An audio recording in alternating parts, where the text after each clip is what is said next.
आप देख रहे हैं समाचार एजेंसी ऑफ इंडिया में साइन न्यूज।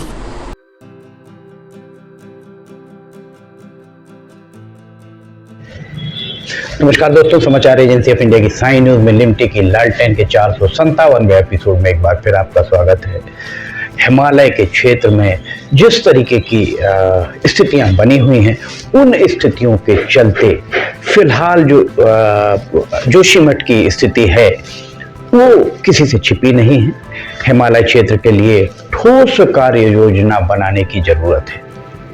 सरकारी रिपोर्ट्स को धूल चढ़ने के लिए क्यों रख देते हैं देश की नीति निर्धारक, इस संबंध में हम 457वें एपिसोड में चर्चा करना चाहते हैं। हिमालय का क्षेत्र अब पहले की तरह सुरक्षित नहीं रह गया है। पिछले दिनों जोशीमठ में आई आपदा को कौन नहीं जानता है। जोशीमठ में जिस तरीके की आपदा आई थी, जोशीमठ मानो उजड़ गया है। वैसे जैसे ही सोशल मीडिया पर जोशीमठ की तस्वीरें और वीडियो वायरल हुए, सोशल मीडिया का जमाना है, सोशल मीडिया पर कुछ भी होता है तो सब तरफ बहुत तेजी से वायरल होता है। जैसे ही जोशीमठ के वीडियोज और फोटो सोशल मीडिया पर वायरल हुए, वैसे ही सरकारी और निजी संस्थाओं की तंद्रा टूटी और वे एक साथ एक्टिव मोड में नजर आने लगे। जोशीमठ से लोगों को विस्थापित करना ही इकलौता विकल्प वर्तमान में दिखाई दे रहा है। ऋषियों और मुनियों की तपस्वियों की धरा का कहा जाता है भारत को, और भारत का ललाट पर मुकुट, जो मुकुट है वो से हिमालय कहा जाता है। हिमालय क्षेत्र को लेकर लगभग एक दशक से जिस तरह की आशंकाएं और चिंताएं जताई जा रही थीं, वे निर्मूल नहीं मानी जा सकती हैं। हिमालय की पर्वतमालाओं का विस्तार 1 दर्जन से ज्यादा लगभग 13 राज्यों और केंद्र शासित प्रदेशों में है। इन स्थानों पर 5 करोड़ से ज्यादा लोग निवास करते हैं। कितनी बड़ी तादाद वहां पर लोगों की है। हिमालय का अपना एक अलग महत्व है। हिमालय में ग्लेशियर हैं जो इस धरती का तापमान नियंत्रित करने में महती भूमिका अदा करते हैं। अगर ये तापमान को नियंत्रित कर रहे हैं तो जाहिर सी बात है कि इसका ये इलाका जलवायु परिवर्तन के मामले में बहुत संवेदनशील भी साबित होता है। याद पड़ता है कि कुछ सालों पहले नीति आयोग के द्वारा अध्ययन के लिए एक योजना बनाई गई थी।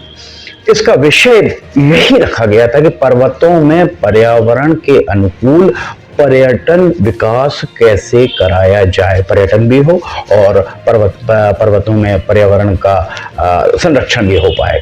उस समय किए गए अध्ययन में आधा सैकड़ा अर्थात 6 से के लगभग बिंदुओं का समावेश किया गया था, जिसमें पर्वतीय क्षेत्रों में निवास करने वाले लोगों को वहीं आजीविका उपलब्ध कराकर उनका पलायन किस तरह से रोका जाए, इसके अलावा जल संरक्षण और जल संचयन, इसकी रणनीति भी तैयार करने के विषय को इसमें शामिल किया गया था।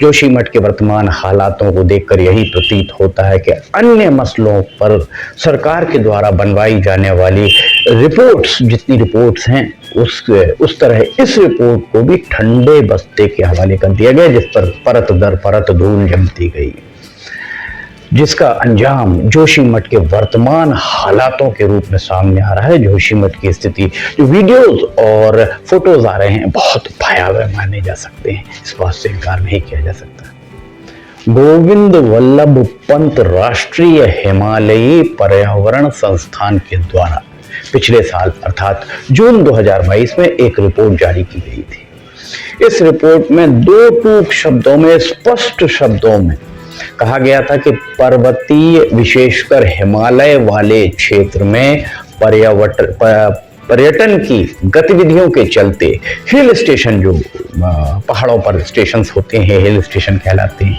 हिल स्टेशन पर बहुत ज्यादा दबाव है पर्यटन के कारण। इसके अलावा हिल स्टेशंस के आसपास के क्षेत्र में भूमि के उपयोग में बहुत तेजी से बदलाव दर्ज किया गया है। जो आने वाले समय में एक विकट समस्या, बड़ी समस्या बन सकता है। क्षेत्र में तेजी से फैल रहे कंक्रीट जंगल अर्थात इमारतें जो खड़ी हो रही हैं, उनके कारण वन क्षेत्र कम हो रहा है, वनों की कटाई हो रही है, जिससे इकोसिस्टम पर ये बहुत ज्यादा प्रभाव डाल रही है। जैसे ही ये रिपोर्ट प्रकाश में आई, वैसे ही राष्ट्रीय हरित अधिकरण अर्थात नेशनल ग्रीन ट्रिब्यूनल, इसमें उसके द्वारा संज्ञान लिया गया। एनजीटी के द्वारा इसे वन, पर्यावरण और जलवायु मंत्रालय को भेजने के निर्देश दिए गए। वहीं हिमाचल प्रदेश, माफ कीजिएगा, हिमाचल प्रदेश में हुए एक अध्ययन से चौंका देने वाली जानकारी भी सामने आई है। इसके अनुसार कंक्रीट जंगल अर्थात भवन बनाने का काम, उसमें बहुत ज्यादा वृद्धि, विस्फोटक वृद्धि दर्ज की गई। ये मनाली को लेकर किया गया था। इसके अनुसार 1989 में मनाली में भवन निर्मित क्षेत्र, जहां पर आबादी थी, जहां भवन थे, उसकी जो रकबा था 4.7% ही था। सरकारों की लापरवाही कही जाएगी कि ये 2012 में 3 गुना से ज्यादा बढ़कर 15.7% हो गया। इतना ही नहीं, 1980 में जो पर्यटकों की संख्या थी, उसमें भी बहुत जबरदस्त बढ़ोतरी दर्ज की गई। वर्तमान में ये 1980 की तुलना में आज अगर अपन तुलना करें तो 5,600 गुना बढ़ चुकी है पर्यटकों की तादाद।